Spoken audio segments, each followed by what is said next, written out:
Hey there, I'm Mr. Terry, a high school history teacher, and welcome back to another video. Today I'm going to be reacting to a popular video from the channel Boyinaband. Now, if you don't know that channel name, you probably are aware, though, of his very famous video, Don't Stay in School. And that video did a lot of critiquing of the education system with a lot of valid points. And by the way, I reacted to that, so if you haven't seen that, you might want to check that out, maybe even before you watch this one. You know, one of the things I like to do on my channel outside of just covering history content is just talk about education in general. Now, I've been in the public classroom now for 12 years, so I feel like I've got a lot of experience and I got a lot of things to say about education. So that then kind of led me to this video by the same channel. It says, you don't legally have to go to school. Now, I am interested to respond to this, and I'll let you know what I think. Now, one caveat a little bit is I come from the United States. He comes from England, I believe. So sometimes policies and laws and things like that can be a little bit different depending on the country. So I can only really respond to my situation. Anyway, I'm excited to do this. The original video link is going to be down below. Make sure you're supporting that. Give it a view, like, subscribe, and look around in the description. You might see some links to some other stuff you might be interested in as well. All right, let's get started. Hi, I'm Dave from Boyinaband, and you don't legally have to go to school. I'll set the scene of my discovery. I was faffing around on the internet to distract from the emotional trauma of losing my 5th game of Overwatch in a row when I found myself looking at my human rights. I was scrolling through to see which one the UN might consider replacing with the right to have at least one teammate who doesn't run off alone and die until I looked at number 26, the right to an education, particularly the third part of it. Parents have a prior right to choose the kind of education that shall be given to their children. And I was like, kind of education? What other kinds of education are there? So I googled it, and finally everything clicked. How many kinds are there? Lots. There are lots of other kinds of education that are not the sit down, shut up, learn what we tell you school that we were stuck with, statistically. I couldn't. But most are. You know, usually in this scenario, like from the United States perspective, it's, you know, things like a public school, a charter school, or potentially a private school. Now, where I live, there is a legal dropout sort of age that's usually around 16. And that, though, there's a lot of like things that kind of get exhausted before that. Of attempting to keep kids in school. Now we'll see what kind of he talks about, but I believe there needs to be more educational alternatives as well. Something I'm growing more and more proponent of is high school trade schools, right? So it's focused more on specific job skills, right? Rather than just like the basic academia. I think a lot of students would benefit from that and thrive in that rather than just, you know, struggle with the traditional school system and then end up dropping out at 16.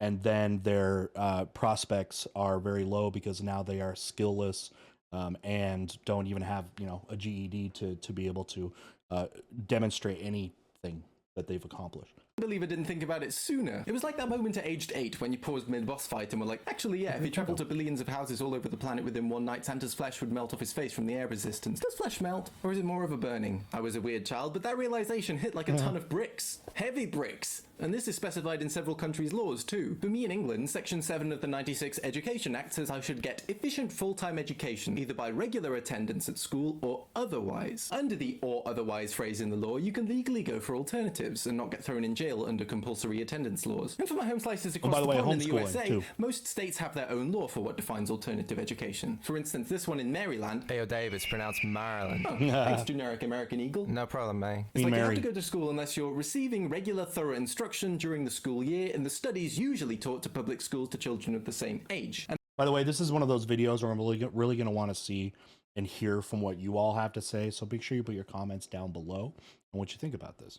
All right, let's see where he's going. That regular, thorough instruction doesn't have to be conventional school. And here's one from the state of Minnesota, which I just made up, that looks really convincing because I made it from stringing together random words from this word cloud I found of the Declaration of Independence. People, states pass absolute laws, right government colonies among independent powers. That's how we speak. British justice. But hold on, what are those alternatives? Well, there are a few which fall into different spots on a continuum with varying degrees of freedom. Did someone say generic American Eagle, but I don't need your help? Of course you do. Have some capitalism.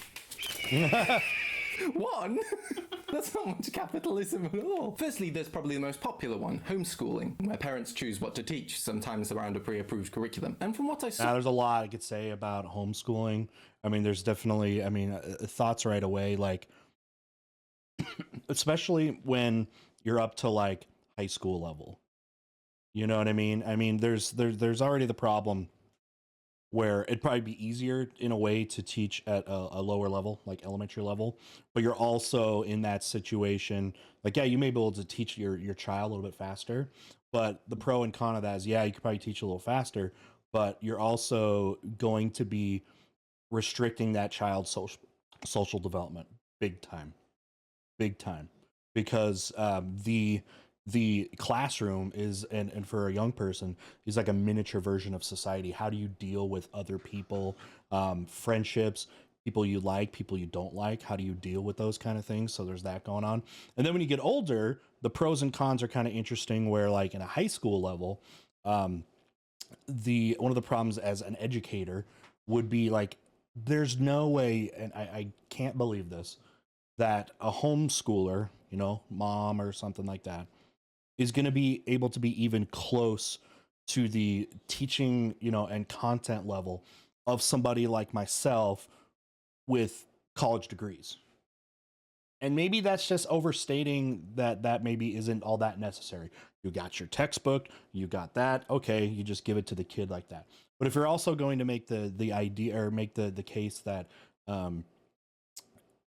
you can't just teach out of a book, how on earth could you be an effective homeschool teacher when you have to do, you know, math, you have to do social studies, right? You've got to do your language arts and all these other different subjects. How could you be knowledgeable on all of those at that? You can't, right? But then it just asks, you just have to answer the question, how much of an expert do you need to be on a topic for that situation? But also a lot of people do homeschooling because they actually want their child to be removed from regular society. That they don't like, they think there's negative influences, or maybe they have a religious upbringing that they're trying to bring in. So you very much kind of mold and kind of groom your child that way. You can do that very hands-on in a homeschooling setting. Anyway, talking too much. Or it doesn't often cause you to have social problems, or as a lot of people searching phrased it, make you weird. But even further along the continuum of freedom is unschooling. No curriculum, no assignments, and no testing. Instead, unschooling just lets you follow your own interests and learn as you do so. If you love gaming, you'll learn to read from playing role-playing games. If you love sports, you'll learn maths through looking at statistics of the teams you support. If you love metal music, then... When I found out about this, my brain was like, yay, this sounds freaking awesome. But I was like, I don't know, man, would you actually be able to make a living doing that? Well, since homeschoolers on average outperform their counterparts in the public schools by over 30 percentile points in all subjects, yes, a considerably better one. But the problem is, not every parent can homeschool. Right. Some parents have full-time work, so they'd find it hard. And some parents are dead, so they'd find it really hard. So I was like, if those aren't scalable, is there a school version of unschooling? Then I found something that made me proper O_O. After asking on Facebook for some help with researching alternatives, someone messaged me saying they went to a Sudbury school. It turns out there's quite a few of these Sudbury schools, and they are very, very different to what I remember. There's no testing, no homework, no set times for lessons, no syllabus, and the part which properly made my jaw drop, all the students and staff are part of a democracy where everyone has an equal vote in decisions. In other words, a 5-year-old student has the same power in the school as a staff member. I was like, whoa, I gotta know more about this. So I asked this girl if we could Skype. The first thing I wanted to know was, what's it like? Like, coming from a conventional school, how is that transition? Usually, if you've been in public schools for a while, it takes you 2 years to figure out that your time is really your own and that you can learn whatever you want. You spend a couple days, weeks doing nothing but reading books and watching TV until there's this moment, we call it bored is good. Whenever you're bored, that's when it really hits you what you want to do. It's all self-directed. That whole idea just fascinated me. So it's literally nothing. It's interesting in the fact that there's a lot of skills out there, I would think, okay, that are going to be very challenging and not very fun, but they're going to be very much worth your while. Now, if you're given that kind of freedom to a 5-year-old, right, do they have the mental maturity to know what's best for themselves that way long term, right?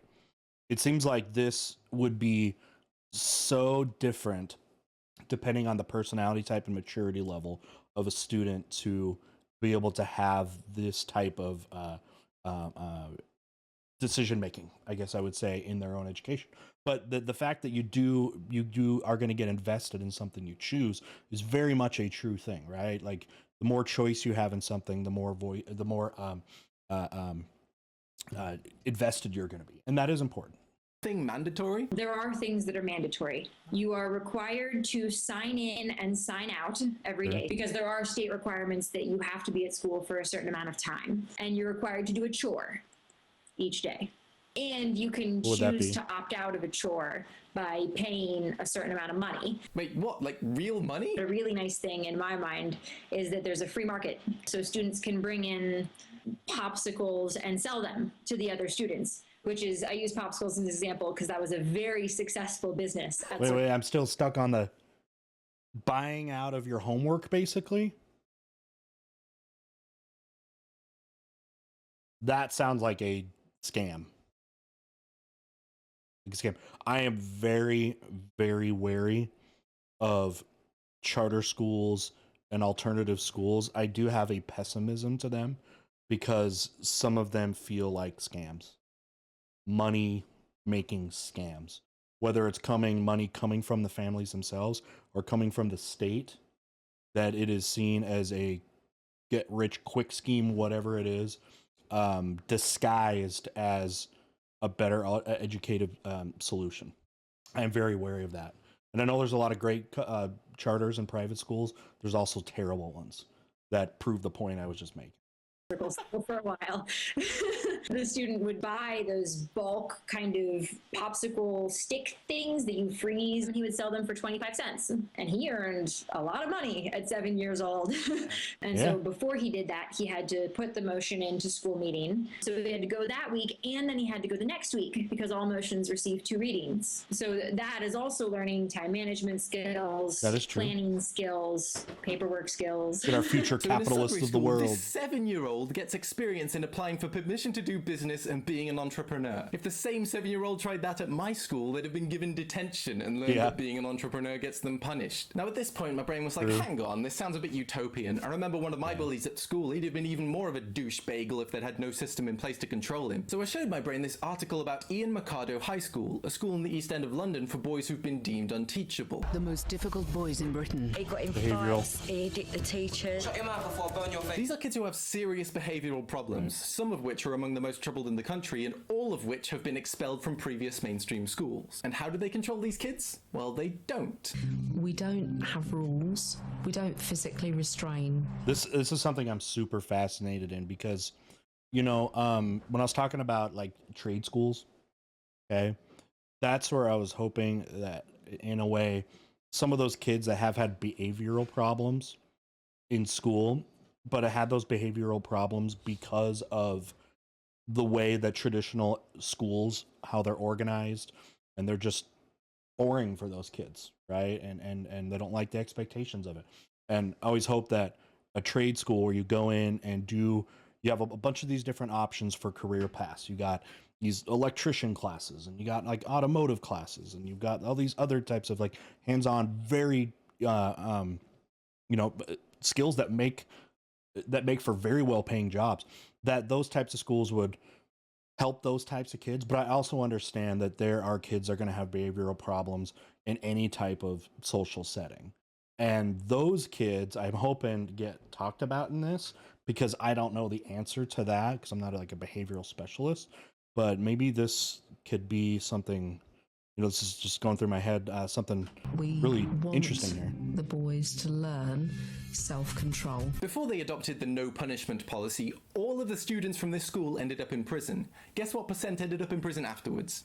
0%. None of the students have gone into custody in 7 years. In fact, 97% of the students have gone on to further education, employment, or training. So how the hell do they do that? Right. That's an insane percent of people to take out of prison and into the workforce. Well, instead of trying to force them to come to lessons and work like a normal school, they give them responsibility over their own actions. Giving the kids that responsibility and freedom helped literally some of the most difficult kids in the country open up and take steps to being financially independent. So there are alternative schools that can benefit even the most aggressive people by being less controlling. But then I had the thought, I bet these Sudbury schools are expensive private schools. It probably costs their parents to send their kids there. And I was right, the annual fees for day pupils are around £4,000 to £9,000. But then I had the thought, well, how much does the government spend on each pupil's education in normal schools? So I lost 3 more games and I looked it up. Around £4,000 to £9,000. The average across England is around £4,500. $1,000. And it's around that for other countries too. I found this study saying these countries on average spend just over $9,000 per student. So unless I've missed something, which is entirely possible, I'm not an expert, I am just a rapper, geez, I don't know. If these governments wanted to, they could choose to implement an alternative system and they wouldn't be paying any more than they currently are. So are there any schools like that which the government does fund without us having to organize a massive campaign to change the system? Come on, man, that sounds like a lot of work. I hate to be a pessimist in this situation.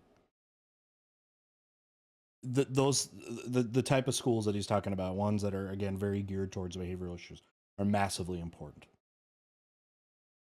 How many people want to go in teaching go into that, right?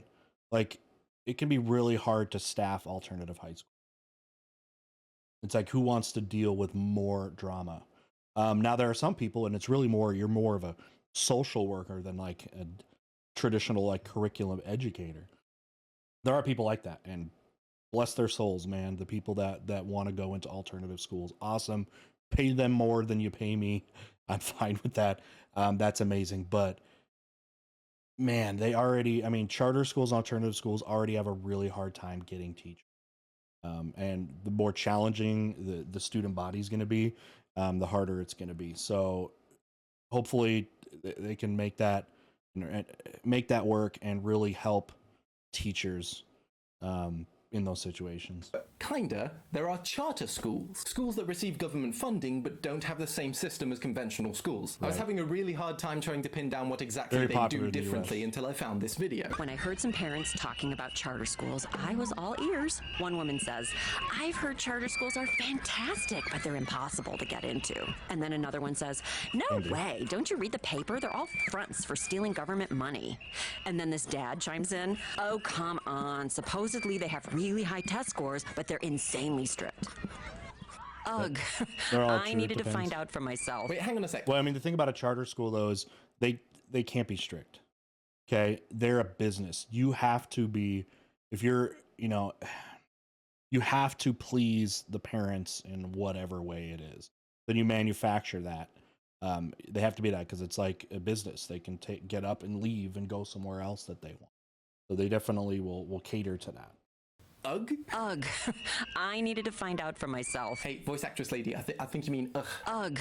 What are you, a caveman? Ugh. All the other hunters in the tribe were saying there were bison nearby, but ugh. I needed to find out for myself. What were we talking about? Oh, charter schools. They can be everything from your child working at the computer at home to a big brick and mortar school where the kids wear uniforms, and some where they even go to school on Saturdays, and everything in between. Everything in between? What does that even mean? That's like the least specific piece of crap. Ugh, God damn it, this video wasn't going to tell me what they were. Ugh.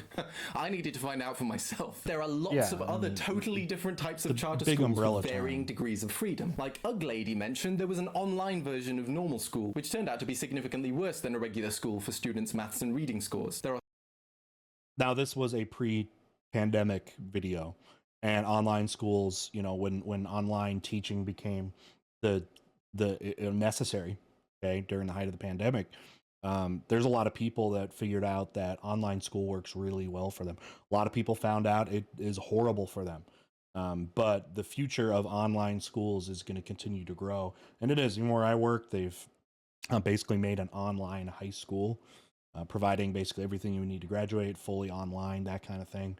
And then also mixed schedules. A lot of kids are doing that now, where one day they'll do in-person school and take it at their local high school, junior high, whatever. Then the other day they take classes through the other school or through the online school, and those have benefits. But that's one thing that's been kind of interesting, is to see that. We're still living through the effects of what the pandemic is going to do to education. We're living through it right now, but we're definitely seeing changes all over Yeah. There are specialist schools, like ones that focus mainly on teaching music or something. And there are Montessori schools. Damn it, I've heard of that. Where did I hear that? Oh yeah, Kanye West. But let me clarify one thing. I'm the king of education reform rap, Kanye. Step off my niche, you little beast. how you do slant rhyme. Got Apart him. from celebrity endorsements, Montessori schools have a few distinctive aspects to them. There's mixed-aged classrooms. Instead of being told what lesson to do, students can choose what to do from a list of options. You're allowed to move around the classroom as much as you want. To me, it comes across as kind of a halfway point between the complete freedom of Sudbury schools and the strictly structured standard schools. Strictly structured standard schools. Strictly structured standard schools. Strictly structured standard schools. Yes. So some of these systems sound freaking awesome, but the skeptical part of my brain started to wonder if they actually had evidence saying how they were compared to normal schools. Because parents don't only send their kids to school because they think it's the law, unless they suck. So why do parents send their kids to school? You want to hear the cynical part? Babysitting. Sorry, but there's a lot of people that view school that way. It's a way to babysit their kids till they're 18. That conversation might go something like, Daddy, why do I have to go to school? To get in a good university. Why? To get a good degree. Why? To get a good job. Christ, Billy, can't you just let me read the paper and go play Call of Duty like a normal 7-year-old? Not another word till I hear some headshots.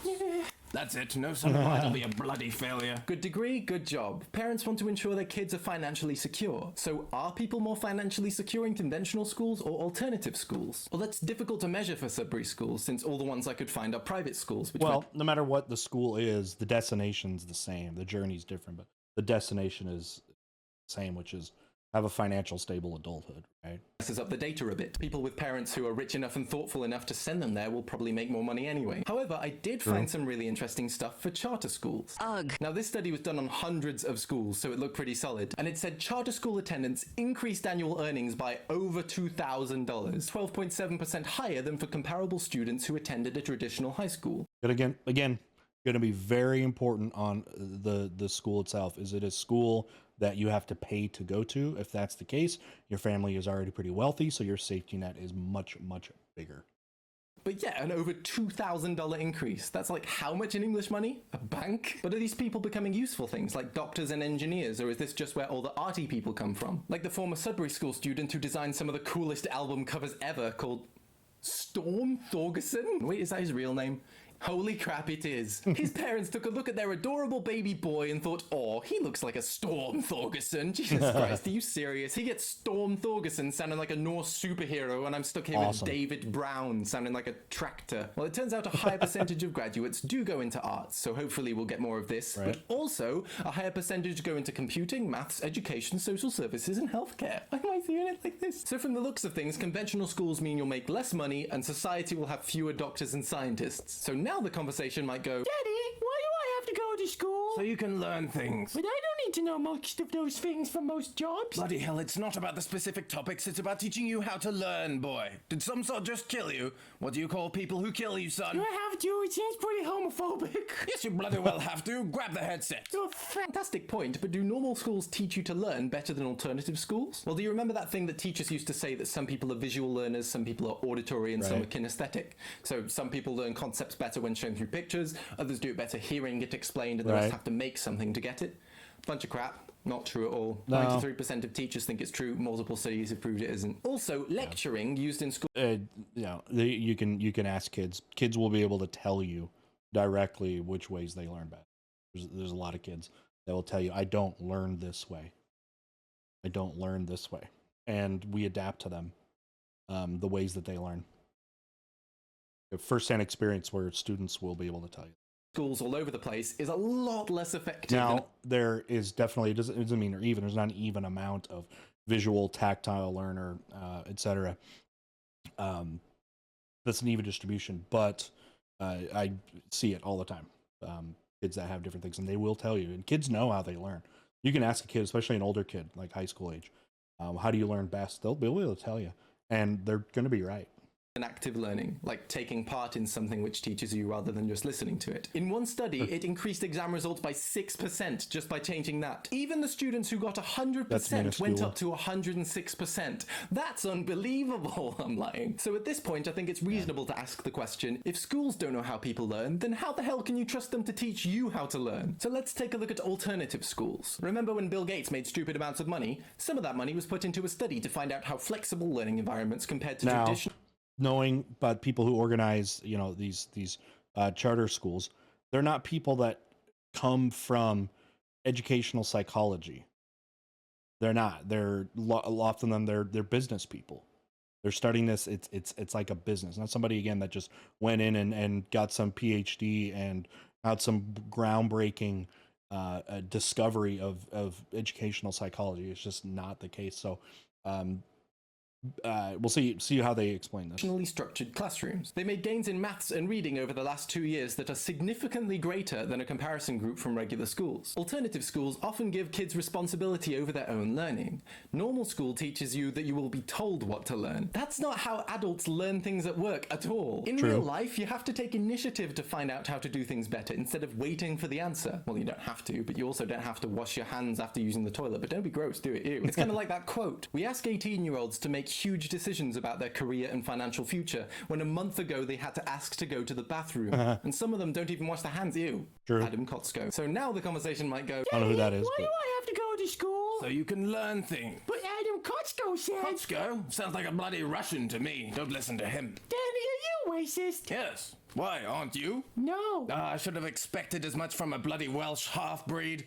God, I hate your mother. Oh, he's Welsh? To the point. Why do School teaches you to be an upstanding citizen, boy. Learn to be a decent member of society. This is another really important one, learning stuff like democracy, laws, and how to take informed and responsible action to improve society. Well, as I said quite emphatically before, I was never taught what laws there are. I was never taught what laws there are. All right, calm down, and that is a lot of people are not being taught these things. And for those lucky few who are, it's being taught to them in a conventional classroom with no practical application. Though to be fair, how could you teach the justice system in a practical way? Set up a judicial system run by children? Yes. Our judicial system is run by students. The head of the judicial system is a student, and it's a position that I held for a while. We do have fights, we do have bullying, and the consequence will totally depend on how the students come to the JC and how they handle the aftermath of the fight. That's incredible. But what about when things get serious? We do have suspensions and expulsions. And the way that works at the schools that I have seen and attended, that goes to school meeting and everyone in the school has a chance to vote yay or nay to suspend or expel the student. Hang on, the kids decide who's expelled. So expulsions are not all that common, but we had a student who was continuously coming. That is going to be a very, very divisive community if you do that. Everyone's going to be picking sides, and I could see that imploding. School on drugs. He was breaking rules while he was on drugs. I mean, all the expulsion meetings are gut-wrenching and long. I mean, these are people that we care a lot about. You know, he was a nice guy. He was friendly. Who is she, by the way? He had friends. Did I miss that? At the school after about a she works 4 or goes to or one of 5 these hour schools. long meeting in which you had students ages 8 or 9 through 18 who sat there for that entire time. At the end of that meeting, we did vote to expel him, and everyone was crying. You know, teachers, students. Crying. I can remember when a kid got expelled from my school and we were just like, lol, one less idiot druggy chav. Be a bit more respectful, mate. We're in difficult economic circumstances. It couldn't be more different in the Sudbury school. This kid had the whole school caring about him, and it hurt them to have to make the choice they did. Who's going to be more prepared to take part in society? The kid who's felt firsthand how their vote contributes to the future of other people, or the kid who can recite 4 keywords that will pass in the exam he'll forget about the answers to in a month's time? So It'll be different. I could see that going different ways from that student. That student could feel that they have no place in society anymore because society as a whole has rejected them. I could also see them, though, you know, just if it was just a administration that did it, they could just say, oh, those 3-4 people are crazy. Society is fine. I could see that going for the expelled person, going radically either direction. at this point, we're at... Daddy, why do I have to Yes, go to... okay, I get it. Well, it teaches you social skills. What person ever became successful without knowing how to be considerate of his fellow man? Hitler? Apart from the Führer? No one. No one, precisely. Well, at current, loneliness levels are rising worldwide, which might indicate social skills are not being taught very effectively. But let's think about it. At current, school teaches you to be afraid of people higher in the hierarchy than you. They have more power than you, so you can't challenge them. In a Sudbury school, kids grow up equal to adults, so they're much more comfortable sharing ideas with them. I found a paper where someone analysed a Sudbury school specifically looking to see whether it affected social intelligence and found it was noticed. The whole, 5-year-old versus the teacher, that kind of thing. Are we saying that experience doesn't matter? You know, somebody that's gone through it, that is training, that is experience. And between that and the experience level and maturity level of a 5-year-old, are we just discounting that experience means anything? Right? We learn from each other, right? And we learn from people that have been through scenarios before, mixed with that with our own, you know, consequences that we have of our own actions as well. But there's a balance there, right? We just don't believe in the mentorship, or as a teacher in that kind of scenario, are you still trying to lead those kids to understanding your viewpoint? You know what I mean? Noticeably higher. A big part of the confidence comes from what Sudbury schools call their secret weapon. Age mixing. Sorry, Kim, it's not a deadly secret Now that's weapon. interesting because this is where bullying can come into. It's not deadly, it's just a Age metaphor. mixing can really result in bad bullying. Sudbury schools believe there are huge advantages to allowing different ages to mix. And the paper also mentioned that these social skills, combined with the aforementioned responsibility to be part of a justice system, means students are mature enough to stop bullying of their own accord. Super important, considering when it comes to normal schooling, bullying is more common in schools than out of schools. Intentionally or not, the current... That's changing now with social media. Bullying is now getting bigger outside of school, from the fact that you can do a lot of anonymous bullying and gossiping at a much higher rate through digital media. School system is literally improving students' anti-social skills. And perhaps one of the most understated but important things we expect of school is we want students to be happy. So does normal school do this better than alternative school? Well, after Googling school makes me want to, probably not. From the looks of things, you're less likely to hear a conversation like, "Ah, Billy, how was school today? I'm a caring father now." Yeah, it was great, Dad. Yeah, I had so much fun and I learned all kinds of useful things. Well, that sounds bloody marvelous. than you are to hear, "Ah, Billy, how was school today?" I told Google I want to die. Compared to that, this one questionnaire of Sudbury school students blew my mind. When the group of graduates were asked, "Are you glad you attended a Sudbury school rather than a more traditional school?" 56 responded yes, very. 11 said yes, moderately. 2 omitted the question, and none responded no. So there's a lot of reasons why the current system isn't good for getting jobs. I'd be interested in someone that's, again, gone to different types of schools, though. Not just that's the only school they know. Citizen, being socially skilled, or even being happy. But even I would not expect those same results from somebody in public school, though. With that data, it's got to be difficult for parents to make that kind of choice with so much social pressure to stick to the normal system. I couldn't help but wonder, how do those parents actually make that decision to send their kids to an alternative school? So I asked the girl from earlier, and she put me in touch with her parents. I wasn't certain it was a great place to be. I wasn't sure how it was going to work for her. We ended up, proctoring one of the college entrance exams, and she agreed that she would take the exam every year. So she took the exam when she was an 8th grader, and did well enough that she could have gone to the local community college. So for me, that was part of that relaxing and knowing that it didn't really matter. After she'd been at circle school for a year with absolutely no formal classes, she took that same test and scored 3 points higher. Out of like 20 points or something. So it was a significant difference with absolutely no formal classes. The other circle school staff were pretty clear with me that that was a coercive thing to be doing to my child. You know, that's not trusting her to manage her own education. And she didn't take the tests again until she was ready to start going to college. So, what about the other parents at the school? A fairly common one is adjusting to not getting report cards. So as a parent, what you know about what's happening at school is what your child shares with you. And that can be misleading. I've had many a parent-teacher conference where a parent comes in with a wildly different view of how their student is than what they've been told by their student. That's pretty different. It's like what I know about my neighbor is filtered through what they tell me about themselves. You know, I don't go to their boss and say, "How's my neighbor doing?"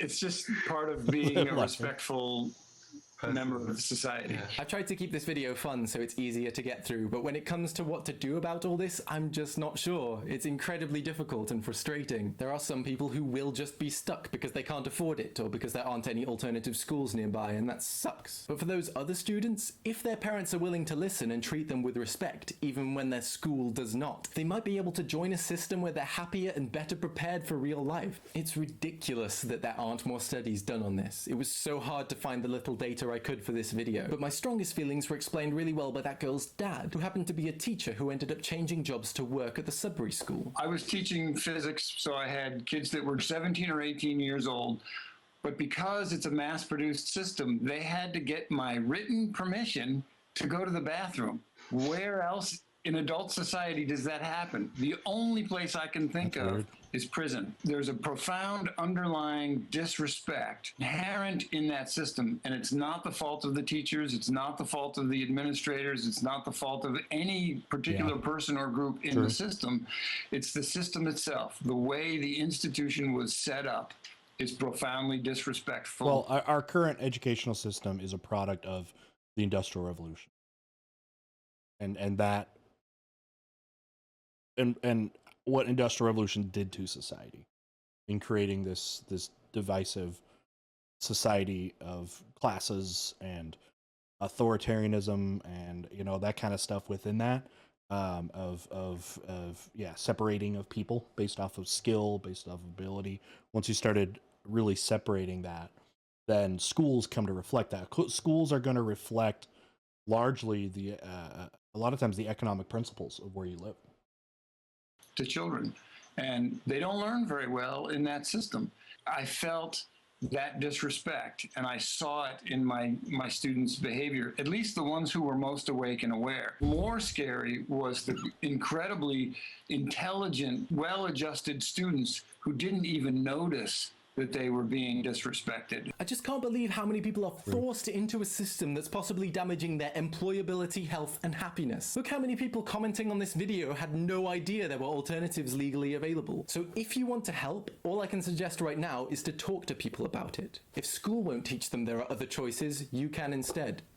Cheers for watching and have a nice day. All right, so this video wasn't really talking about leaving school, because it was, you know, said you don't legally have to go to school, whatever, but it's about you don't legally have to go to the school you go to, right? So it was much more of an introduction to the different type of schools that are out there, right? Specifically with a focus on, it looks like charter private schools. Kept using this term Sudbury schools, and I'm obviously gonna have to learn more specifically what that means, but it does sound a lot, again, like a private or charter school, right? And the answer, you're saying the questions about education are definitely about options, right? Options that are hopefully based off of real data, right?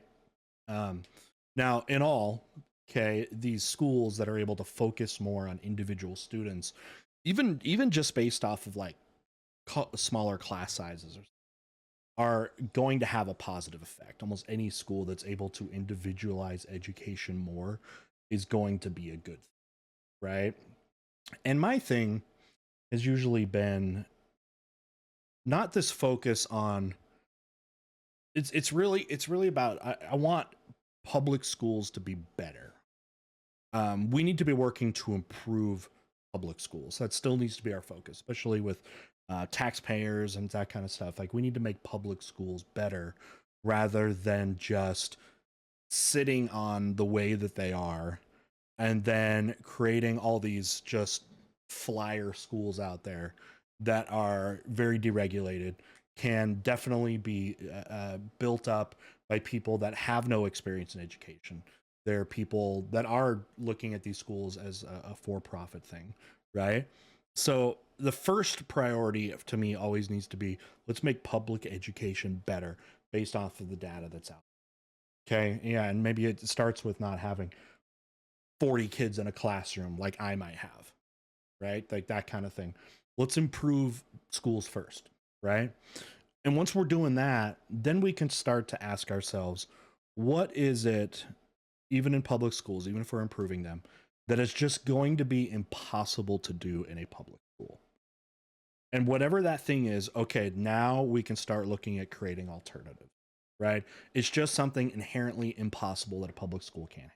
Because there probably are things like that. They were talking about the you know, some of the things that where the schooling and a kid's experience in school needs to be actually a lot more about behavior and societal behavior than it is even academic. Like, obviously those are alternatives are going to be out there, right? And then and then again, we know a lot about how kids learn, because it was interesting, the fact that he was saying, and maybe I misunderstood this, but something that seemed a little bit counterproductive was, he was saying that like kids don't, it's a myth that kids have these different forms of learning about tactile, visual learning and stuff like that. But at the same time going and saying that that there should be these other schools that focus in on those different learning styles, right? It can't be both ways, right? Of course, kids learn differently, right? And if it's a way that is just not conducive, it's just not going to be possible in a public school, even if the public school is doing a great job, then yes, then you have your reason for an alternative education.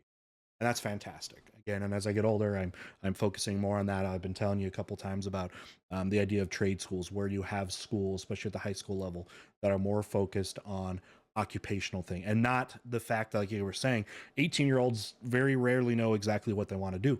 But if you give them more opportunities for of getting the base level knowledge of different occupations, like you go to a trade school where, again, you can learn all types of different schools, introductory stuff of, again, like electronics, and masonry and engineering, or whatever, like a specific thing, and you get them introduced to all those things, then it puts them in a position where they can go, okay, I really enjoyed this is what I now want to keep pursuing. You take higher level courses and get on your way towards certifications, whatever it is, and then by the time you're of that university age, those kids know exactly what they want to do, or at the very least they know what they don't want to do, which is an important thing to do too.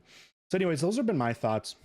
But I thought this video did have some important things. I mean, it sounds like options are good, right? Options are good, and know what you're getting into. And if things aren't working well for you, then yeah, you can try something.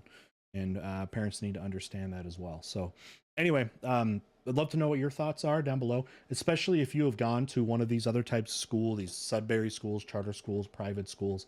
I'd love to know what you think. So put down in the comments if you've stuck with me this long. I appreciate it. And I'd love to hear about your experiences as well.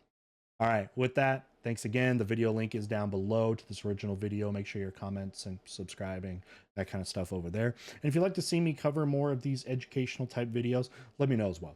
All right, we'll see you next time. Bye.